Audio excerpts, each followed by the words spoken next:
Happy St. Patrick's Day. It's my best Irish accent. Irish with a Texas drawl, I guess. Uh, very happy to be with you on this beautiful St. Patrick's Day. It's a little breezy, but hey, it's all right. It's all good. We take what we can get, right? Just trying to make sure that I am on uh, everywhere.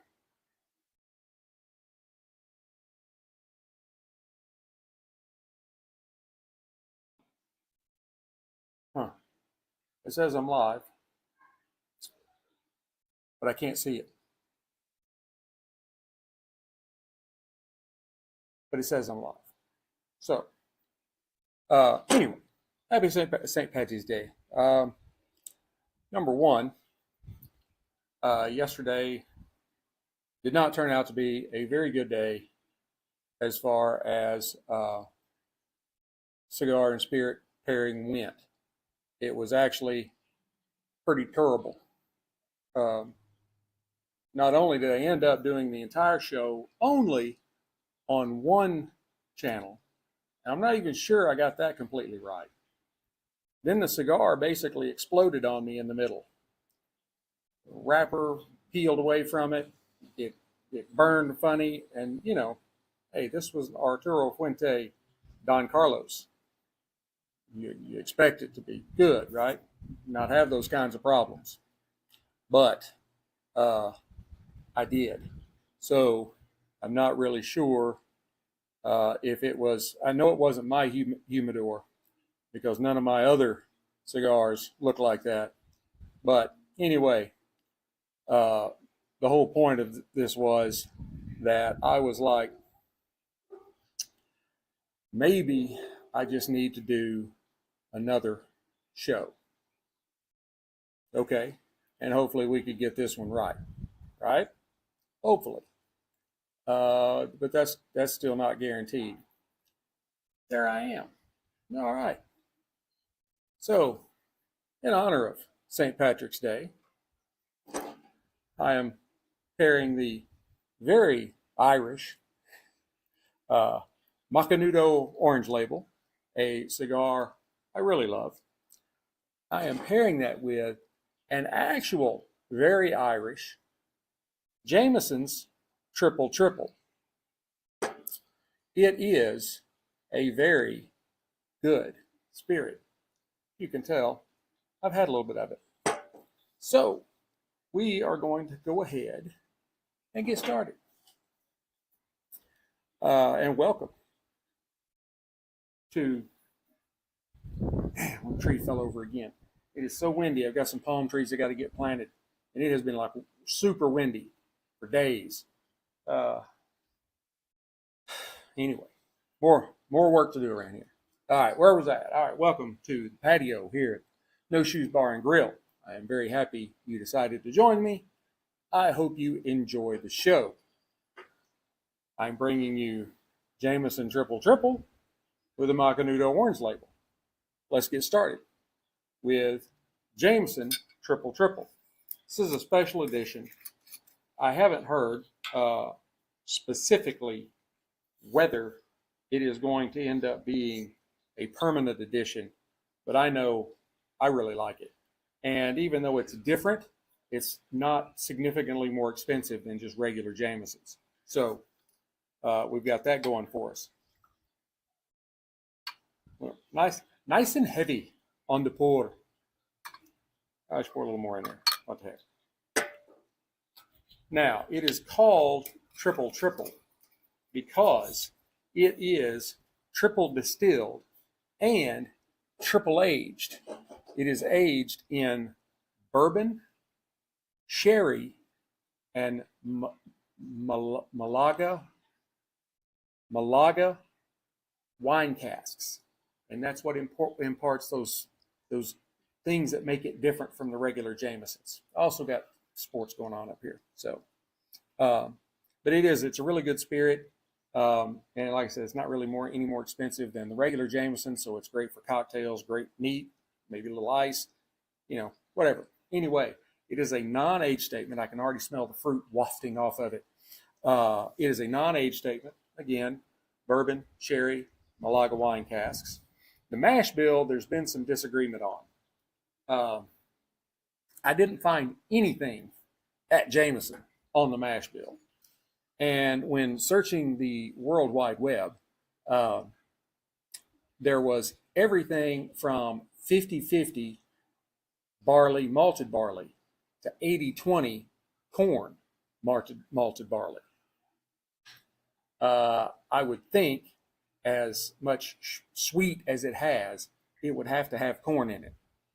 But on the nose, there is absolutely no ethanol burn in the nose at all. It is all just fruits, strawberries, pears, maybe even kind of like you crush strawberries up with sugar, get that nice sweet aroma. And there's also maybe like, hang on,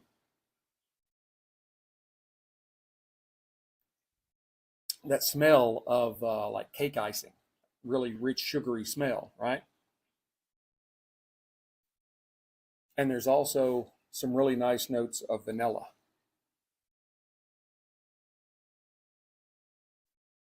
Let's give it a try. Oh, wait. 40% alcohol by volume, 80 proof. I can't swirl it too much or it'll swirl right out. As you would kind of expect from a 80 proof, it's a little thin, but it still has, decent legs to it. So, decent legs are great.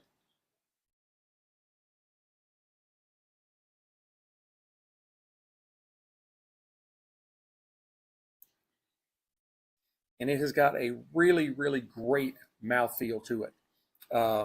It's not oily, but it's not too thin. Like I said, with the nose or with the legs, it's about what you'd expect from an 80 proof. It's a little bit thin, but not too much.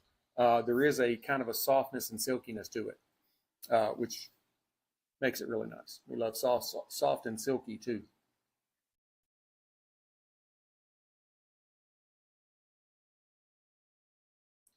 It again leads with lots of fruit. There's some citrus in there, maybe some nectarines, some strawberries, maybe a little bit of tart cranberry. There's some toffee kind of mixed in with it, with really good toasted oak.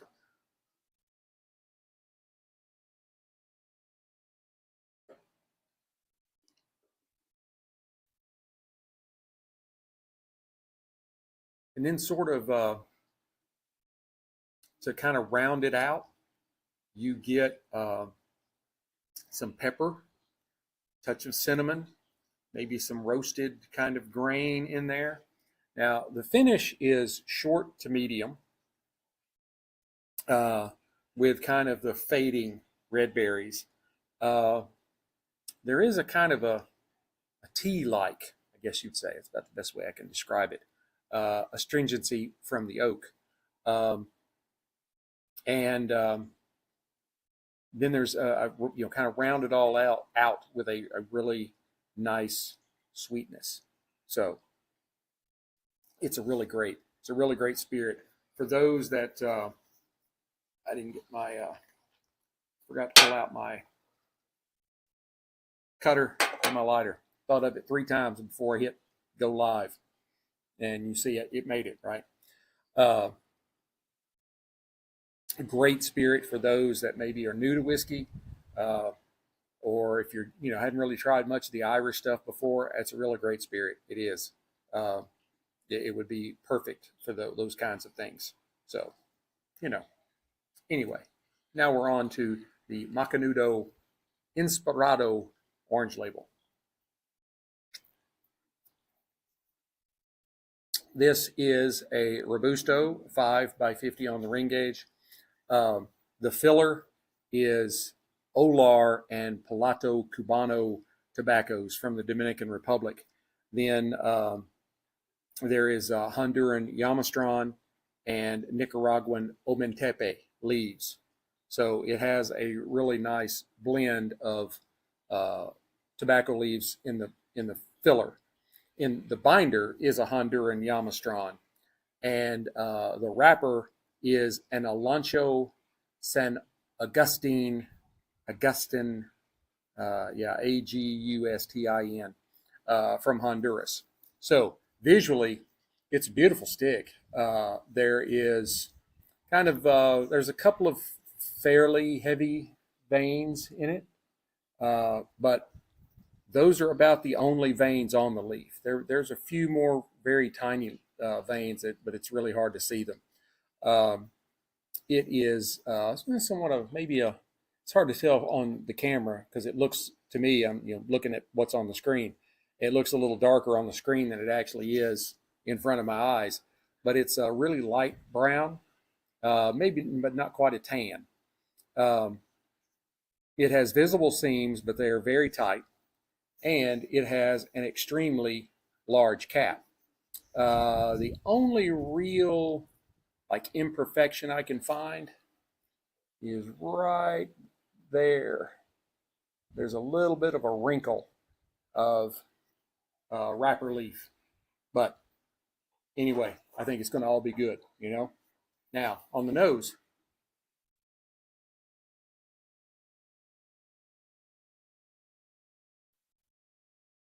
you get a really nice dose of stables or barnyard, that kind of earthiness. There's some really good brown sugar notes coming through, and maybe some hints of melon. So nice combination. Now let's give it a cut and try the cold draw.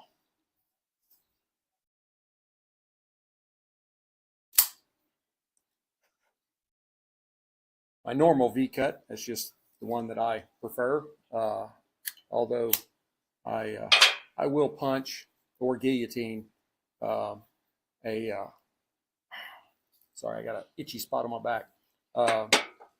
A cigar on occasion, but it's not really rare. Doesn't happen that often anymore. I prefer the V's. But if I was out somewhere and just had my lighter, it does have a punch on the end of it. So on the cold draw,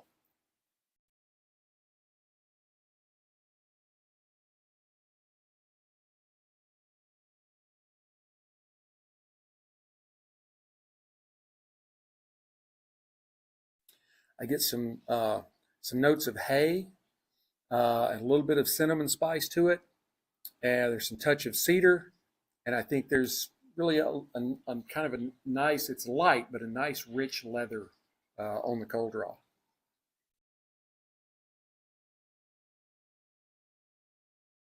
Slide her up.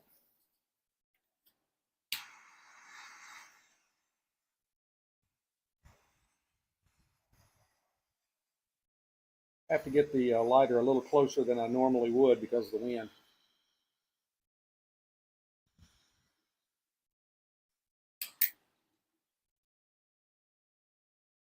As you could tell, there were copious amounts of smoke coming off the stick when I lit it.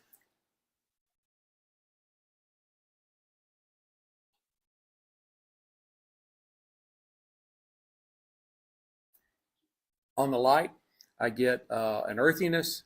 There's some leather and some spice in there. There's some nice floral notes, and there's some really nice fruit notes. It's not any particular fruit. And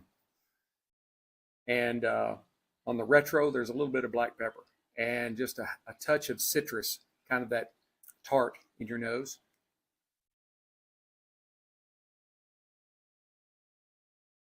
It's a really good stick. It would go very well with lots of different things. Well, let's try these together.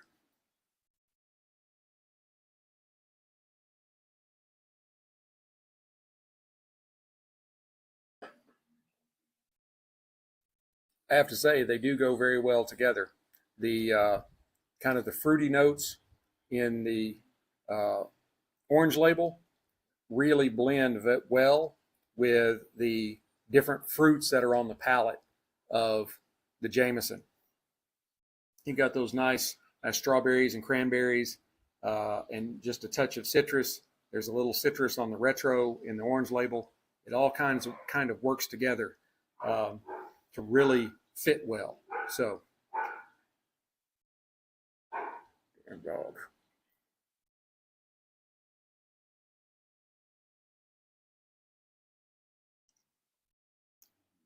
Oh yeah, it's a great. This is a great. This is a great matchup for St. Patrick's Day.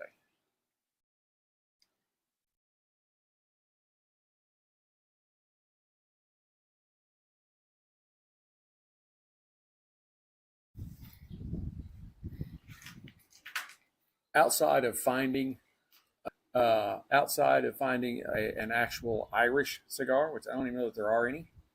It's a little too cold for growing tobacco there, but that would be the only way you could make this any more better on a good St. Patrick's Day. And I took the week off. I didn't even realize that St. Patrick's Day was today until like over the weekend. Hey, I'm off for St. Patty's Day. So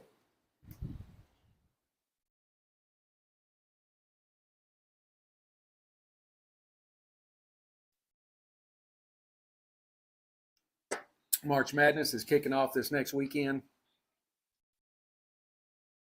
That's probably what I'm going to be doing next weekend. Smoking a cigar, having a drink, watching some basketball. I love college basketball. I love college better than pros. And the pros, they're just dunks and threes. No defense, taking 6-7 steps on the layup. Like, really? He picked the ball up. He picked the ball up just as soon as he crossed the half court line. He didn't bounce it again and made a layup.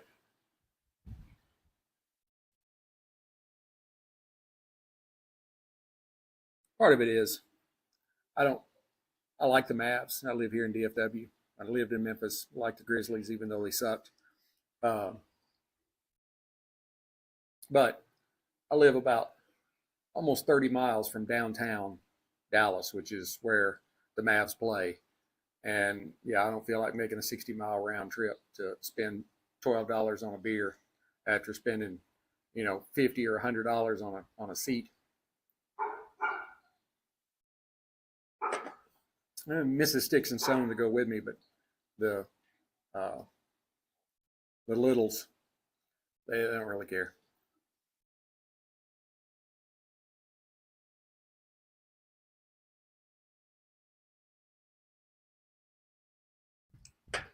And this cigar, it's got some really nice, complex flavors on the palate, but it's not strong. It is a very approachable cigar. So whether you are somebody that's just getting into cigars, or whether you have been doing it a while, like I have, I've been at this about 20 years now, smoking cigars, not the show thing. This is a really great cigar that kind of bridges that over from the beginners to the experienced. Uh, Macanudo makes some great cigars. I've got the orange label, the white label, the red label, uh, and they're all good. I haven't had the black label. I think I've had the green label, but I don't have any in my humidor.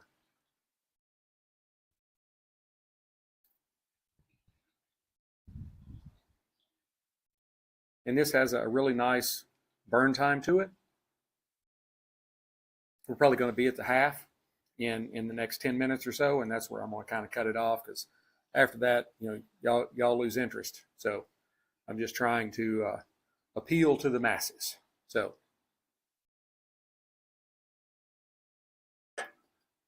if you happen to be watching this on YouTube, you can find me on X at Sticks_N_Stonez, STONEZ.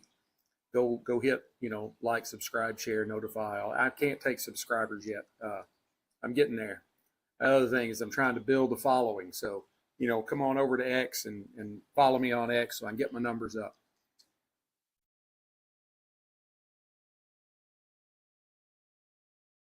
Make some comments.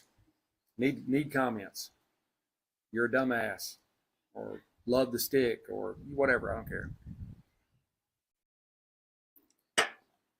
A negative comment is an impression either way. So I just need 5 million of them in 90 days. So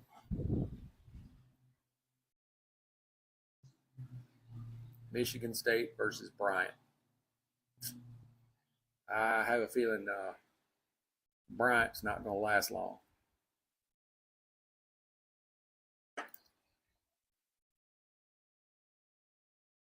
That is a really, really great spirit. I mean, I love Tula Mordew. I'm kind of a Tula Mordew guy. I've got 3 bottles of Tula Mordew. I got the regular.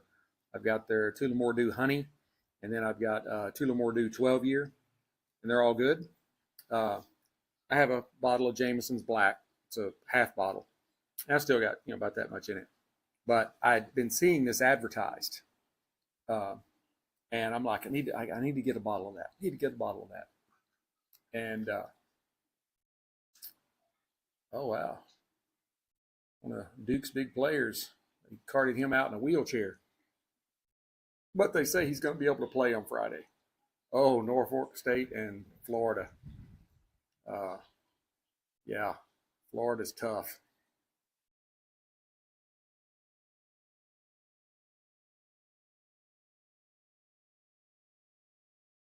I am not showing any highlights. I am not showing any of that stuff. So NCAA, don't come gank me for copyright infringements. I'm just talking about the schools.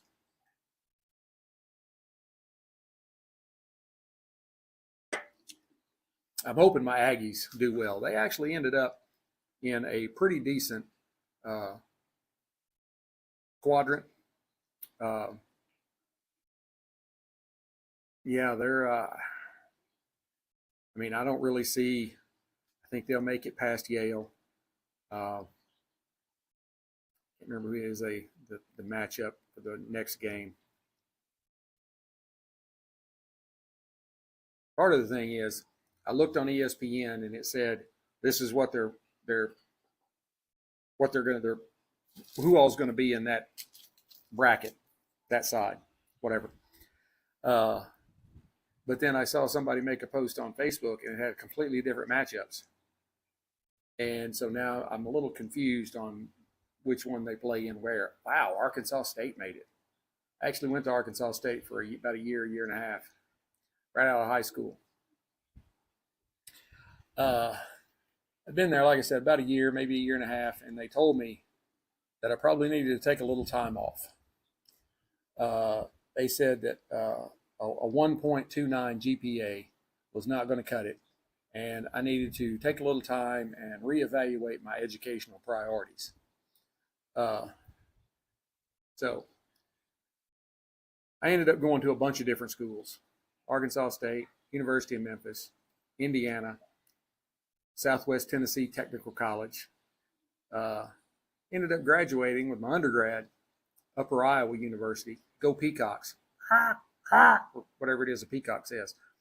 Yeah, y'all are probably like, oh, where's Upper Iowa? Well, it's in Upper Iowa. Yeah, it's on the Volga River, but not the one in Russia. First time I went there, I drove through the town. There was one flashing red light. Crossed a little bridge over the Volga River, and top to rise, nothing but cornfields. And I was like, oh, that was all of it. That was every bit of it. 800 people in the town, 1,500 people on campus. It was a rocking place. There wasn't anywhere you could even drive to that was anywhere close that had any kind of excitement. You did get to concentrate on your studies. And the football team was 3-8 every year. So not like you had to, like I don't even need to go to this game. I know what the outcome's going to be. It was really more how bad they're going to lose by. Then they moved up from Division III to Division II. Oh, that helped them out.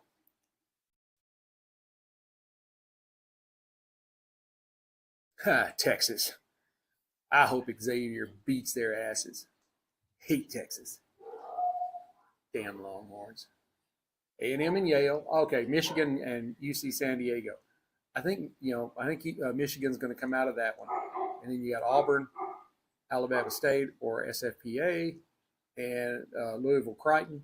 Auburn or Louisville will come out of that side of it, and we beat Auburn. So we can get past Michigan. I think that'll get us to Auburn. If we can get to Auburn, I think we can take them too.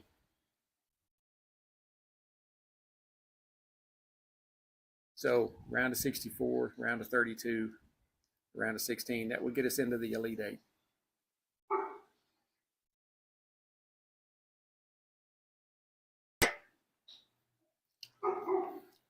And I would think that would be a pretty successful season, even if we don't get any farther.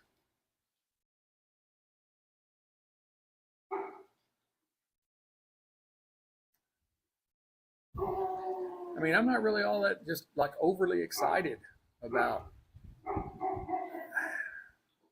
I mean, I look at some of these and I'm like, you know,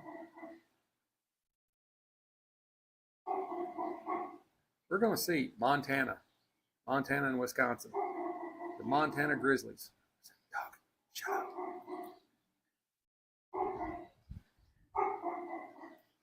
Fortunately, this one over here, they moved.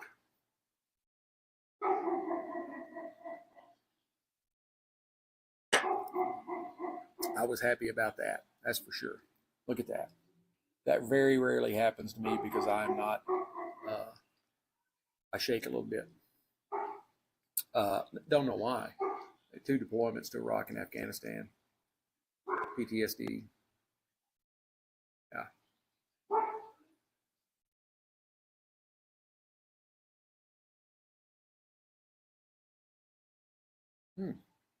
Oh, Harvard made it too. Harvard. Sure, they're going to go a long way. They get Michigan State first. I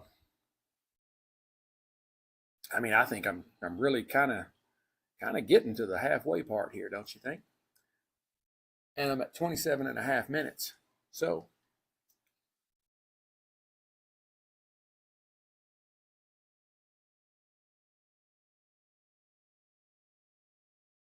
I've been kind of noticing as I've been talking that there is kind of a real creamy sweetness. It's kind of developed. And there's a little bit of a nuttiness, not really any particular nut, but just kind of a nuttiness. There's been a little bit of coffee come in, like that. You know, you put a little Irish whiskey in your coffee, and then we have the cedar, but it's really made a good transition, and for the most part has stayed consistent. Still, it's a really good burn time. 30 minutes, we're about halfway done, so this is a good 55-minute, maybe 60-minute cigar. Construction is impeccable, as you can see. The Jameson, it really has, rather surprised me. It is a sort of different take on an industry stalwart. The Malaga wine casks has added some real berry sweetness, not very berry sweetness, and